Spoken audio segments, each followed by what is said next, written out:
I couldn't feel my fingertips anymore. The chemo had numbed them weeks ago. My body was tired, bone deep tired. But I was still here. Still breathing. Still fighting. That morning, I shuffled to the kitchen table with a stack of hospital bills I couldn't even look at the night before. My head was pounding, my mouth tasted like metal. And I hadn't kept down food in 2 days. But I had to check the account. I needed to make sure the copay cleared before my next round of treatment. Just a formality, I thought. I remember pulling up the app. The screen loaded slowly, like it knew what was waiting for me. When the numbers finally appeared, my stomach turned so fast I thought I'd throw up right there. Balance, $0. Savings wiped out. Credit cards, maxed. For a moment, I thought it was a glitch. I refreshed the page. I blinked hard, rubbed my eyes. But the numbers didn't change. My account was empty. That's when I noticed the transactions, transfers. Multiple. Large. All going to a name I didn't recognize. I blinked again, willing it to be some kind of mistake. But it wasn't. And the signature on the transfers? My husband's. I dropped the phone. I had been going to war with my own body for months. Losing hair, losing weight, losing strength. But nothing prepared me for the realization that while I was fighting for my life, my husband had quietly emptied everything we'd built together. He didn't even tell me. He didn't ask. He just took. And in that moment, sitting at the table in my favorite robe with the sleeves now too big for my shrinking arms, I realized something that took the breath right out of my lungs. He wasn't planning for our future anymore. He was investing in someone else's. I wanted to scream, but no sound came out. I just sat there, alone, sick, betrayed, staring at the shattered pieces of a life I thought was still mine. I wish I could say that was the worst of it. But it was just the beginning. If this is your first time coming across one of our stories, welcome. Please hit the like button and tell us in the comments where you're watching from. We love seeing how far these stories travel. And don't scroll away, because what happened next, no one saw coming. Before the sickness, my life looked simple from the outside. Maybe even ordinary. I was a school counselor in a small town just outside Columbus, Ohio. The kind of person people came to for answers. Students, teachers, even neighbors sometimes. I had a knack for calming people down, for helping them find their footing when things felt off. At home, I was just Vanessa, wife of 15 years to Eric. He was a mortgage advisor, sharp dresser, charming in crowds and good with numbers, better than I ever was. He'd always handled our taxes, our savings, our retirement planning. I trusted him with all of it, and for most of our marriage, I didn't question that trust. We weren't rich, but we lived comfortably. A modest 3-bedroom house with a backyard Eric mowed every Saturday, a Honda I'd driven for nearly a decade, and a joint savings account we were slowly building for a trip to Italy someday. We had routines. Sunday morning pancakes, Thursday night reruns of Law and Order, and quiet evenings where we'd sit together in the living room, him watching the game while I graded student reports. It was predictable. Safe. I thought we were happy. Then came the lump. I found it one morning while showering. A small, firm knot just under my left breast. I tried not to panic, told myself it was probably nothing. But something deep in my gut told me otherwise. A week later, I sat in a cold exam room while a doctor I'd never met before avoided my eyes as he said the words that would shatter everything. Stage 2 breast cancer. I don't remember much after that. Just the sound of my own heartbeat thudding in my ears. The floor felt unsteady, like it was tilting, and all I could think about was how I was going to tell Eric. How I was going to keep showing up for my students. How I was going to survive. Eric was quiet when I told him. He wrapped his arms around me and held on, but he didn't say much. Later that night, he brought home takeout from my favorite Thai place, and I took that as his way of showing he cared. He started coming with me to doctor's appointments, asking questions, even picking up brochures from the cancer center. At first, it felt like we were facing it together. But chemo changes everything. Within weeks, I could barely keep food down. My body started to feel foreign. My hair came out in clumps, my skin bruised easily, and the fatigue settled into my bones like a second weight I couldn't shake. I had to take a leave from work, something I fought against for as long as I could, but in the end, I just couldn't do both. I needed every ounce of energy to get through the treatments. I remember standing in the kitchen that day, my hands shaking as I filled out the medical leave paperwork. Eric walked in and gently took the forms from me. "Let me take care of everything," he said. "You just focus on getting better." And I believed him. He set up automatic payments for our bills, told me not to worry about insurance or hospital invoices. Every time something came in the mail with a medical header, he'd say, "I got it." And I let him. I was exhausted emotionally and physically, and the last thing I wanted was to argue about money or logistics. I spent my days in a fog of anti-nausea meds, heating pads, and doctor visits. Eric's role shifted from partner to caretaker, or so it seemed. He'd leave early for work and come home late, always blaming meetings or heavy traffic. Some nights he'd stop by the couch, kiss my forehead and say, "You're doing great, babe," before disappearing into his office for the rest of the evening. I chalked up the distance to stress. I told myself this wasn't easy for him either. Who would want to watch their spouse deteriorate right in front of them? Maybe this was just how he coped with space and silence. I remember lying awake one night, my body aching, my scalp tingling from where my hair used to be. Eric was asleep next to me, facing the wall. I reached for his hand under the covers, but he didn't move. I waited for him to squeeze back. He didn't. And still, I told myself it was the cancer. That I was the one changing. That I was the problem. As the treatments went on, I stopped checking our bank statements. I stopped asking about bills. I stopped noticing that Eric no longer came to appointments, that he started skipping dinner more often than not. Every time I brought up the future, what came after treatment, he'd change the subject or mumble something vague about work being demanding. But I didn't press. I didn't want to be a burden. I was already losing pieces of myself every day. I couldn't stand the thought of losing him too. I focused on surviving, on waking up each day and getting through it, on reminding myself that this was just a chapter, not the whole story. But I had no idea what kind of story I was actually in. What I didn't know, what I couldn't have guessed, was that while I was fighting for my life, my husband was making quiet decisions behind closed doors. Choices that would steal more from me than any illness ever could. And the worst part? I had handed him the keys to everything, thinking I was being taken care of.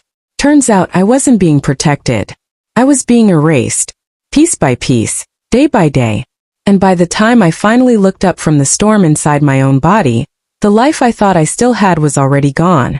It didn't all fall apart in one day. That's the cruel part.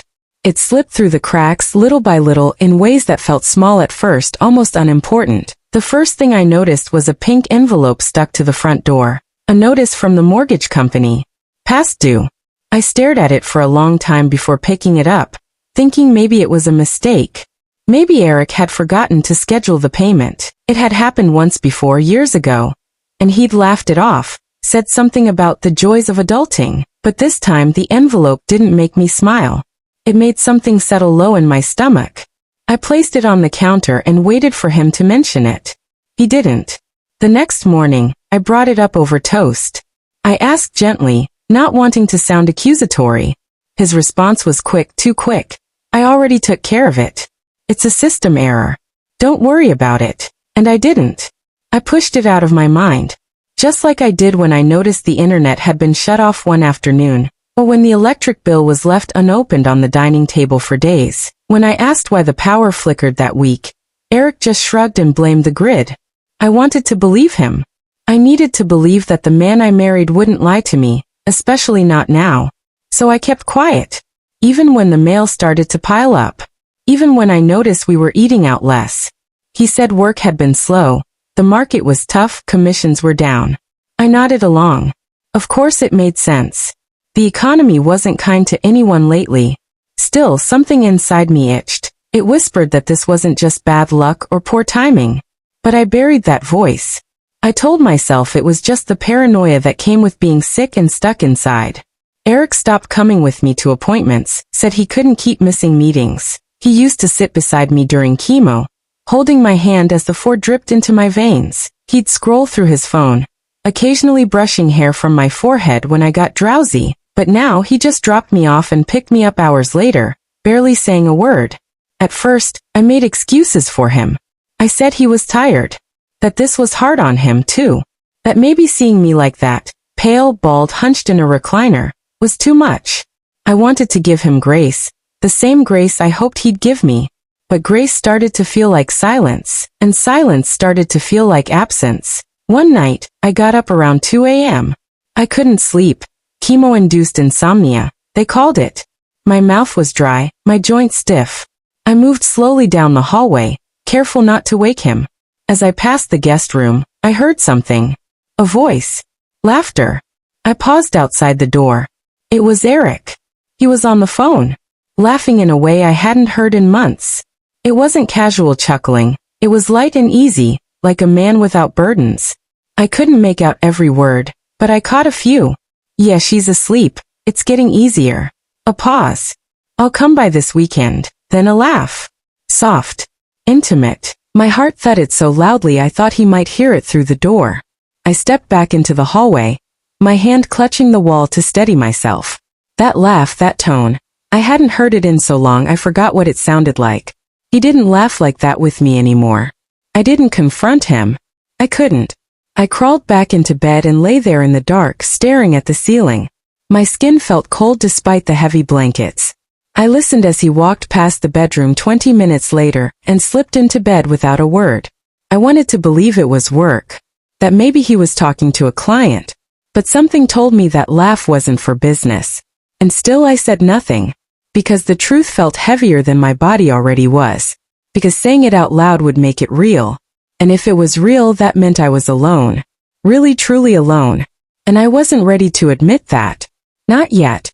The days were starting to blend together. The calendar lost meaning when your body ran on medication schedules instead of time. Mornings came heavy, and nights were longer than they had any right to be. I was losing my sense of self. My hair was gone, my skin was dry, and my reflection had turned into a stranger I avoided. But even in the haze, I still had one constant, Rachel. Rachel and I had been friends since college. She was the one who sat with me through breakups, helped me pick out my wedding dress, and once drove 3 hours in the middle of the night when my mom died. She wasn't just a friend, she was family. She knew when something was off with me before I did. That afternoon, she dropped by with a grocery bag full of fruit and peppermint tea. She always came bearing something. Said it made her feel useful. I could tell by the way she looked at me, too long, too carefully, that she was holding something back. She sat on the edge of the couch, legs crossed, hands clenched around her tea mug like it was the only thing keeping her grounded. I asked her what was wrong. She hesitated. A long pause. Then her voice came low, barely above a whisper. Vanessa. I wasn't going to say anything, but I saw Eric. I felt my breath hitch. Okay, I said slowly, unsure where this was going. She looked down at her mug. At Olive Garden. On East Main. Saturday night. My stomach clenched. I thought maybe he was picking up food, but he wasn't alone. I waited. My heart was thudding now. There was a woman with him, she said. Young. Maybe mid-20s. Light brown hair, long. Pretty. They were holding hands. I stared at her. I didn't even blink. My ears started ringing. Rachel's eyes filled with guilt. I wasn't going to tell you. I thought maybe it was a work thing, maybe it was innocent. But then I saw them again. Sunday morning. At the coffee shop near the trail. Same woman. I tried to speak, but no words came. She reached out and touched my hand. I'm so sorry. I nodded slowly as if I understood what she was saying, but inside everything felt disconnected, like I'd stepped out of my own body. After she left, I sat in bed, phone on my lap. I stared at it for a long time. I didn't cry. I didn't scream. I just sat there in silence, listening to the hum of the refrigerator in the other room, the sound of my neighbor's lawn mower, the ticking of the hallway clock. Then, without thinking, I opened our online banking app. I hadn't checked it in weeks. Eric said he was handling it all, and I hadn't questioned him. The numbers loaded. My jaw clenched. Savings down. Checking, barely anything. I clicked on the transaction history. Scroll. There, 3 large transfers, all labeled with names I didn't recognize. One name kept showing up. Jade Monroe. The payments weren't small. One was $4,200. Another just over $3,000. The most recent, $5,500, marked as a personal investment. I clicked on every detail I could find. The email address tied to the transaction wasn't mine. The last 4 digits of the number connected to the recipient account didn't match anything I'd ever seen. I sat back, suddenly cold. Jade Monroe. The name meant nothing to me, but the weight it carried hit like a truck. I Googled it. Social media accounts popped up. Instagram was public. There she was. Long light brown hair. Smiling selfies. Poses in front of fancy dinners. A post from a few weeks ago. Her holding a designer handbag I knew Eric would never buy for me. Another post, captioned my person. A man's hand in hers. Just their hands. But I knew that hand. I knew the wedding band. I stared at the screen until my vision blurred. I wanted to believe there was another explanation. That Jade was a business associate. That those pictures were old. That I was imagining things. But the facts were facts. Money from our joint account had been quietly funneled into the hands of another woman, while I sat in hospital rooms, too weak to lift my head. And Eric, he hadn't just drifted away. He had rerouted his loyalty, his care, his resources to someone else. The betrayal wasn't loud. It wasn't explosive. It was quiet, deliberate, systematic. And I hadn't seen it coming. I had been too busy fighting to live, to notice that the man I trusted with my life had slowly been dismantling it behind my back. Every dollar transferred was a message I hadn't received in time. Every missed appointment, every excuse, every late-night laugh. Suddenly it all connected. And now I couldn't unsee it. I was no longer unsure. I was no longer hoping for another explanation. I knew. And nothing would ever be the same again. The name Jade Monroe echoed in my head like a bad song I couldn't turn off. Every time I tried to focus on my recovery, her face slipped in like an uninvited guest. And Eric, he was becoming a stranger in his own home. His routines had shifted. He started coming home later, leaving earlier. His excuses never matched up. Meetings ran late. Clients needed extra attention. One night, he told me he had a networking event across town. Another time, it was a real estate seminar. And every time I asked even a single follow-up question, his eyes narrowed like I was accusing him of something unforgivable. But I was no longer in the dark. I'd spent the better part of 2 weeks turning my bedroom into a command center. Laptop, receipts, transaction logs, screenshots of social media posts, anything that might offer a clue. The pieces weren't scattered anymore. They were coming together. And the picture they painted made my stomach churn. So I did something I never thought I'd do. I took Eric's phone while he was in the shower and installed a location tracker. The kind parents used to keep tabs on their kids. It was easy, disturbingly easy. Less than 5 minutes. He didn't have a passcode, he trusted me. The irony didn't escape me. The first night I tracked him, he told me he had a late client meeting on the west side. He left around 5:40, suit jacket slung over his shoulder, phone in one hand, car keys in the other. I waited 30 minutes, then opened the tracker. He wasn't at the office. He wasn't even close. The little blue dot hovered over a residential address I didn't recognize. A neighborhood far from any business district. I sat frozen, watching the screen like it might offer me a different answer if I blinked hard enough. The next day, I searched the address. A condo. 2-bedroom. New development. Mid-range pricing. I clicked through the listing photos. Stainless steel appliances. Balcony view. Open concept kitchen. It was the kind of place Eric and I used to talk about downsizing to in our retirement. That Friday, I asked him what his weekend looked like. He barely looked up from his phone and said he'd be working through Saturday. Too many backlogged files. Saturday afternoon, I pulled on a hoodie, sunglasses, and a scarf. My body was weak, but my mind was sharper than it had been in months. I tucked my nausea pills into my bag just in case and got in the car. I parked a few houses down from the condo complex and waited. My hands trembled, not from the cold, but from everything I was trying not to feel. At 2:27 p.m., I saw his car pull in. He didn't see me. He never even looked around. Just parked, popped the trunk, and pulled out a bouquet of yellow tulips. My tulips. He knew those were my favorite. He straightened his collar, checked his reflection in the car window, and walked toward the unit. Confident. Relaxed. Like he belonged there. He knocked once. The door opened before he could knock again. And there she was. Jade. She looked even younger in person. Maybe 24, 25. She wore a long gray cardigan over a fitted dress that hugged her belly, a belly that was unmistakably round. She was pregnant. My heart dropped. Eric leaned in and kissed her on the cheek. She laughed and playfully swatted his arm. He handed her the flowers, and she took them like they were a promise. They stood there in the doorway for a moment, talking. Then he stepped inside, and the door closed behind him. I couldn't breathe. The image burned into me. The flowers. The baby bump. The way he looked at her like she was everything he ever wanted. I fumbled for the door handle of my car, pushed it open, and barely made it to the sidewalk before I doubled over. My stomach twisted violently, the chemo catching up with the betrayal. I vomited until my knees buckled, clutching the grass like it might hold me together. Everything hurt. My insides felt shredded. My throat raw. My chest empty. I sat there for what felt like hours, trying to gather the strength to stand, to drive, to breathe without sobbing. How long had it been going on? Was the baby his? How many nights had he left me alone to be with her? How many times had I asked him to sit with me during chemo while he was planning this new life with her instead? I had fought so hard to stay alive, believing there was something worth staying for.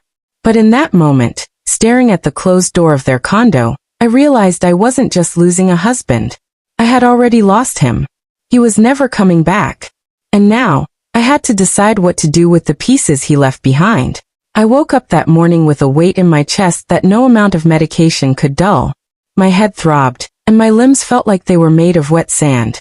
The chemo had been brutal lately, but this was something else. My body wasn't just tired. It was giving up. Still, I went to the clinic. I had to. Missing an appointment could tip everything the wrong way. But I knew, that I shouldn't have been on my feet that day. The nurse noticed my pale face as I checked in, but I brushed her off with a weak smile. Just tired, I muttered. That was all I ever said. Tired. By the time they inserted the 4, my vision was already swimming. I tried to hold on, focus on the ceiling tiles, on anything but the growing void inside me. I remember the beeping, sharp and fast, then slower. The nurse's voice rising, fading. My chest tightened. The edges of my world caved in. Darkness. When I opened my eyes, everything was white. Blurry at first, then harsh under the hospital lights. Tubes. Wires. A heart monitor chirping rhythmically beside me. I had collapsed mid-infusion. My blood pressure had plummeted. My immune system was crashing. I was admitted overnight for observation, though the look on the doctor's face said he wasn't ruling out longer. The nurses told me they'd called Eric twice. Left voicemails. No answer. No callback. Not even a text. I stared at the door waiting. The hallway buzzed with life. Nurses, doctors, carts rolling past. But my room remained silent. He didn't come. He knew where I was. And still nothing. It was 2 a.m. when I finally whispered the truth to myself. He's already mourning me. Like I'm gone. Like I died somewhere between diagnosis and betrayal.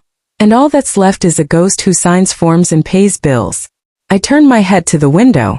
It was raining lightly, the water streaking down the glass like tears. I was too exhausted to cry. I used to be afraid of dying. But in that sterile hospital bed, alone and forgotten, I realized something even worse than death. Being alive and unwanted. He didn't check in. He didn't care. Maybe he hoped I wouldn't make it. Maybe that would make it easier for him to move on, with her, with their baby, with their tulips and 2-bedroom condo. The 4 beeped again. I pressed the nurse button. She walked in quietly, adjusted my medication, smiled softly. Before she left, I said, "Can I have a phone and internet access? I need to check my finances." She nodded and brought over a tablet. I logged into the joint bank account. My hands trembled as I navigated through the latest transactions. Jade's name wasn't just a one-time blip. It was frequent, weekly transfers, thousands at a time. I kept scrolling. He was draining me. Slowly. Strategically. I requested PDF statements going back a year. I opened another browser and began the process of changing every password tied to my name, bank accounts, email, credit cards, digital signatures, even the security questions. Mother's maiden name? Not anymore. First car? Let him guess. I locked it all down. He may have left me for dead, but I wasn't buried yet. And if I was going down, I'd be the one holding the shovel. No more blind hope. No more waiting for a man who had already packed his bags in spirit. It was time I packed mine, but not to leave. To fight. To rise. To make sure that when the final chapter was written, it would be mine, not his. Not hers. I left the hospital with bruises on my arms, track marks from needles, and a fire in my chest that chemo couldn't kill.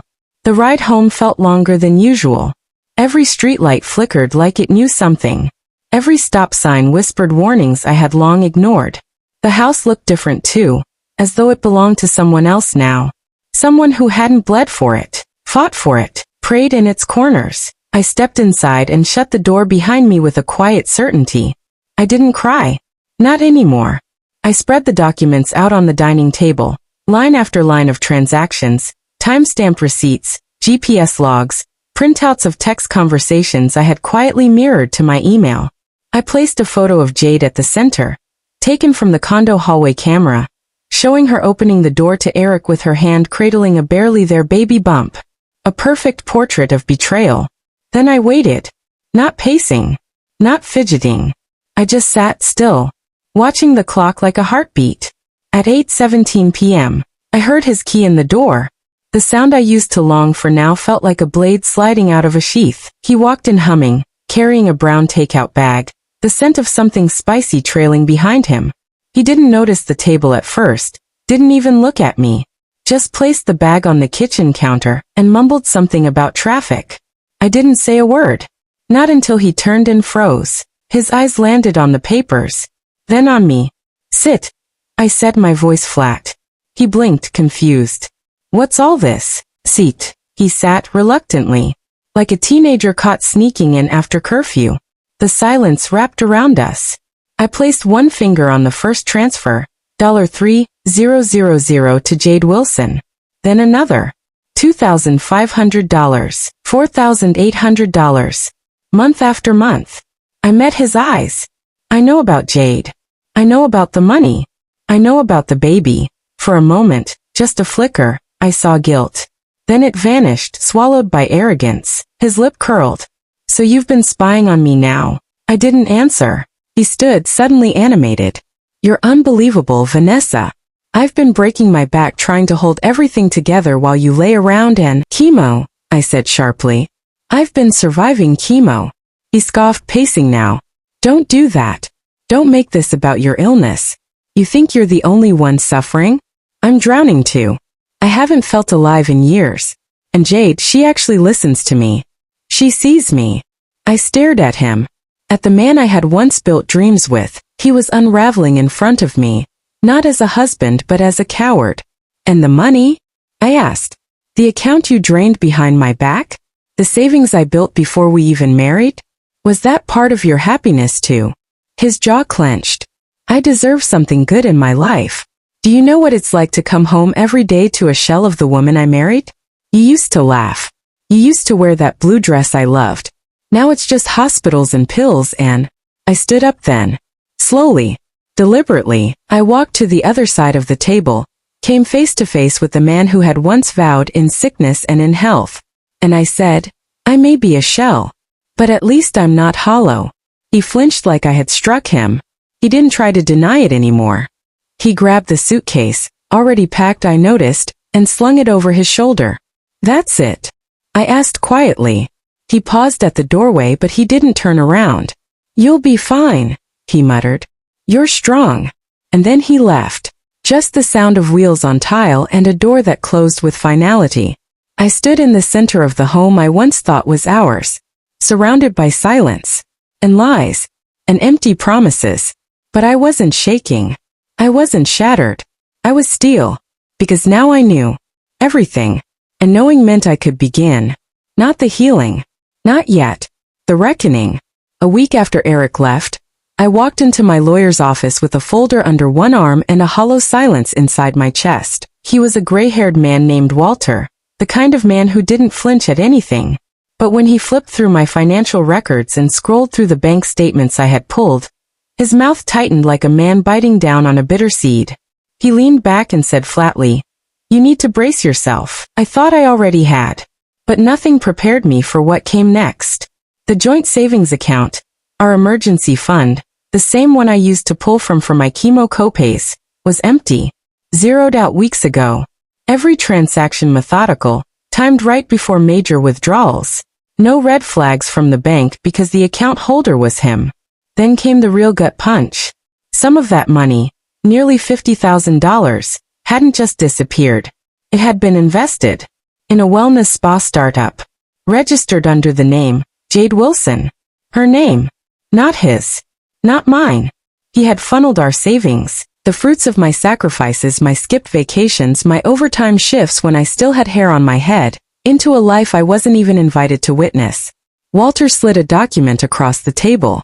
It was a copy of a form submitted to our health insurance provider.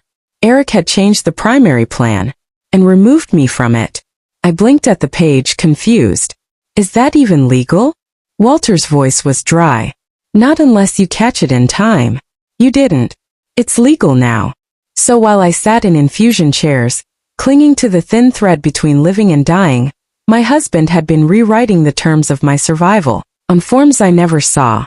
I drove home in silence, not even bothering to turn on the radio. The sky was the color of dirty dishwater, and the air felt like it couldn't quite decide between sun and rain. That evening I checked my phone and noticed the group chats had gone quiet. No calls, no check-ins, not even a simple, "How are you feeling?" from the friends who once filled my living room on game nights. Out of curiosity, or maybe cruelty, I clicked on one of their Instagram stories. They were at a baby shower. Jades, pink balloons, tiny cupcakes, a sash across her belly that read "Mommy to be." Eric was there, holding her from behind, his hands cupped beneath her stomach, smiling, wearing the same shirt he once wore on our anniversary dinner.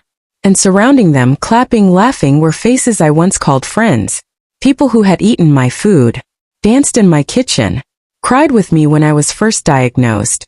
I scrolled through the tags. The captions told a story that felt like fiction. One even said, "So happy Eric finally found someone who truly makes him happy after all he's been through." After all he's been through. The narrative had flipped, and I hadn't even heard the click. I started piecing it together. Conversations cut short, texts never returned, awkward silences when I walked into rooms. They weren't just staying neutral. They had taken sides, and I was the villain in their version. The bitter wife who couldn't accept change. The sick one, who drove her husband into someone else's arms. I didn't defend myself. Not to them. Not to anyone. Because I knew the truth. And I knew that the kind of lies Eric was weaving would eventually strangle the people caught in them. I just had to wait. Not idly. Not weakly. But quietly. Like a storm gathering in the distance. Because what none of them understood was that my silence wasn't surrender. It was strategy. Speaking head. I need you to breathe. I wasn't ready for that twist either. If your heart just dropped, tap the like button. It tells me I'm not the only one who felt it. And don't keep this story to yourself. Share it with someone who loves real-life drama as much as you do. And if you're not subscribed yet, what are you waiting for? Hit that subscribe button and join us for more shocking, emotional, and unforgettable true stories. I didn't cry when he left. I didn't scream. I didn't beg him to stay. I simply sat in the quiet, surrounded by the fragments of the life we had built together, and started collecting the pieces that were still mine. Every morning after that felt like waking up in a stranger's home, except it was my own. The bed still smelled like him. The coffee pot still dripped into the mug he used. But I no longer waited for his keys in the door, or his lies on his lips. Instead, I began my days by documenting.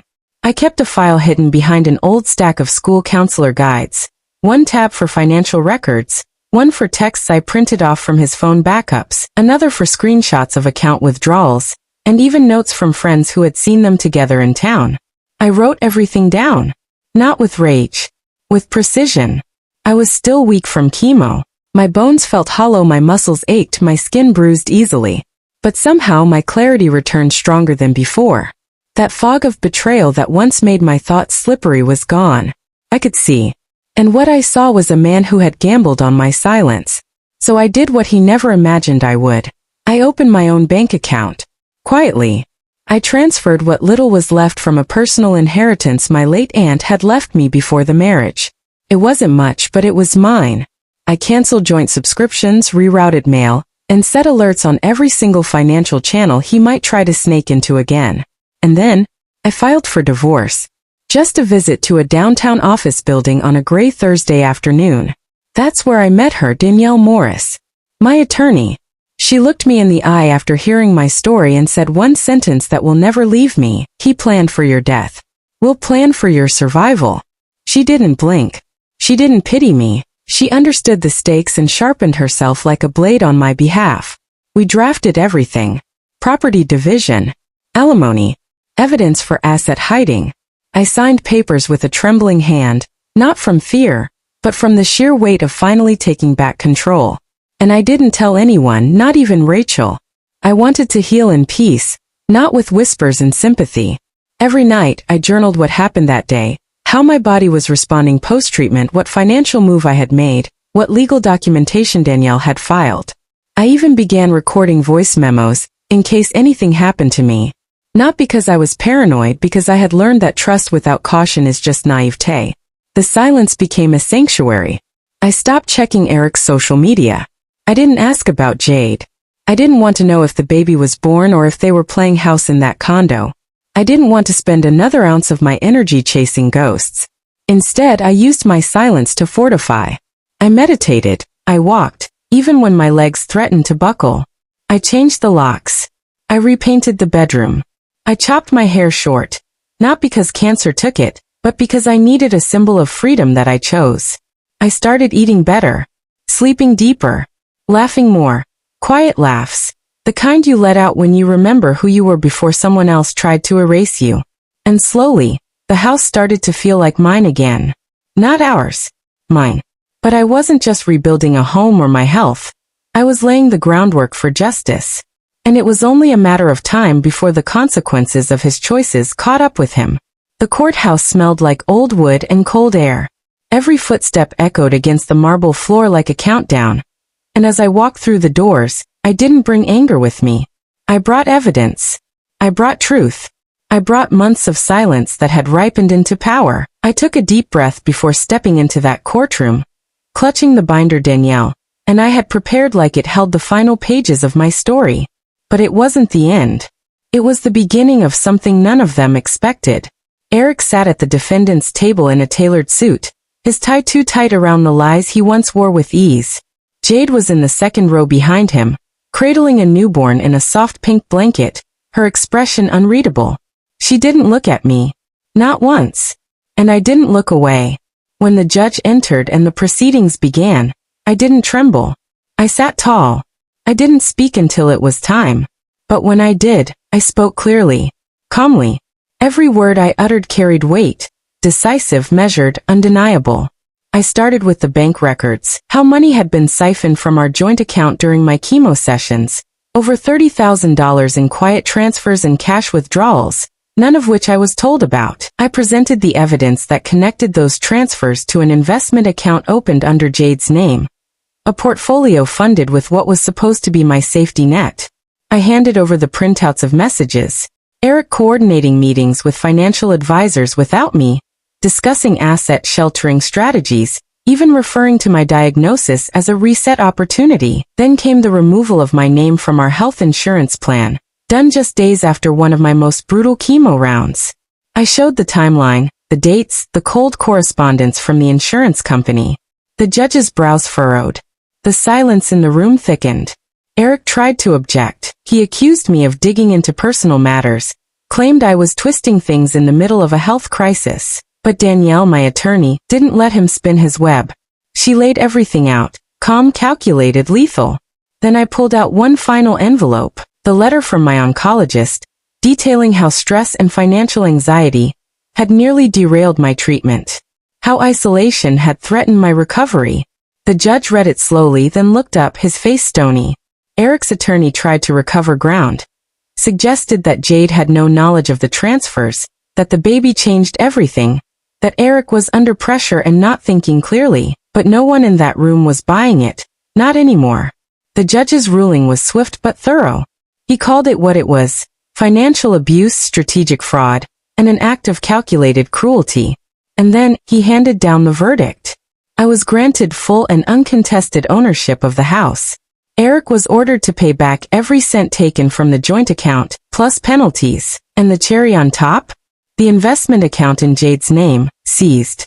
The assets frozen and transferred into restitution until the full balance was restored. Eric's mouth dropped. Jade stood up, clutching the baby tighter, her face turning pale. She tried to speak, but the judge silenced her with a hand gesture. This wasn't her case. But her involvement was over, at least financially. As Eric stood there stunned, his world unraveling in real time, I remained seated. I didn't smile. I didn't gloat. I just watched. Because this wasn't revenge. It was reckoning. And justice, when it finally arrives, doesn't need to shout. It simply stands in the truth and lets the liars fall. I didn't linger in that house. Not after the dust had settled. It was never really mine after Eric turned it into a mausoleum of manipulation and deceit. So, I called a realtor the day after the court order was finalized. By the end of the month, the for sale sign went up. I walked through every room one last time. Not with sorrow but with closure. I didn't take much with me. Just my journals, a few photos that reminded me of who I was before the storm, and my dignity restored, polished and intact. I left the designer furniture, the polished countertops, the appliances Eric had insisted on financing to raise our property value. Let them rot. I moved to Colorado. Somewhere quieter, crisper air, cleaner energy. A place where no one knew me as the woman with cancer, the wife who was cheated on, the victim. In Colorado, I was just Vanessa. I rented a small but warm cottage on the edge of a mountain town, where the sunsets didn't judge and the neighbors smiled without asking invasive questions. And that's where I began again. Not loud, not dramatic. Just steady. I started a support group in the basement of the town library. I called it the Second Bloom. At first, it was just 4 of us. Women who had been burned by the people they trusted most, some by husbands, others by friends, even family. But week after week, our circle grew. We laughed, cried, shared tea and stories. We stitched ourselves together with threads of honesty, vulnerability, and survival. And slowly, without meaning to, I found my voice again. Not the one that whispered stay, or the one that questioned why me. This voice was sharper, clearer, forged in fire but softened by grace. Meanwhile, Eric and Jade, their picture-perfect future buckled under the weight of karma's slow but deliberate pace. The condo they were so proud of? Foreclosed. Eric had tried to transfer funds to cover the missed payments, but every account was flagged and frozen.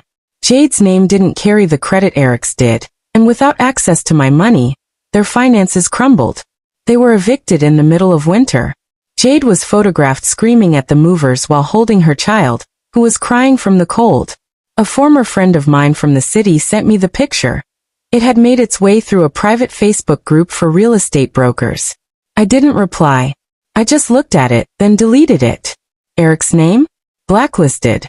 Not just by 1 or 2 firms, but across several mortgage and investment companies. Whispers turned into conversations. Conversations turned into emails. His reputation, once sterling and smug, was now radioactive. Turns out, the financial world has little patience for men who drain joint accounts and lie to their spouses in the middle of a medical crisis. Especially when there's a public court record. Especially when people talk. And I didn't do much. I didn't need to. I focused on living. I adopted a dog, a gentle Labrador mix who had also been abandoned. We named each other with our silences. I planted a small garden in my backyard. Even though I didn't know much about gardening, somehow, things still grew. Tomatoes. Lavender. Hope. One day, I sat at my laptop, opened my old blog, one I'd stopped updating the week I was diagnosed, and wrote a final entry. Just a few words, but they felt like thunder. You can survive cancer. And some parasites too. I hit publish, closed the laptop, and walked outside into the sun that didn't ask me to explain anything. Speaking head. And that was how I took back my power without raising my voice. If this ending gave you chills or left you speechless, hit subscribe and turn on the notification bell, because my next story might just be even wilder. And please drop a comment below. I read every single one.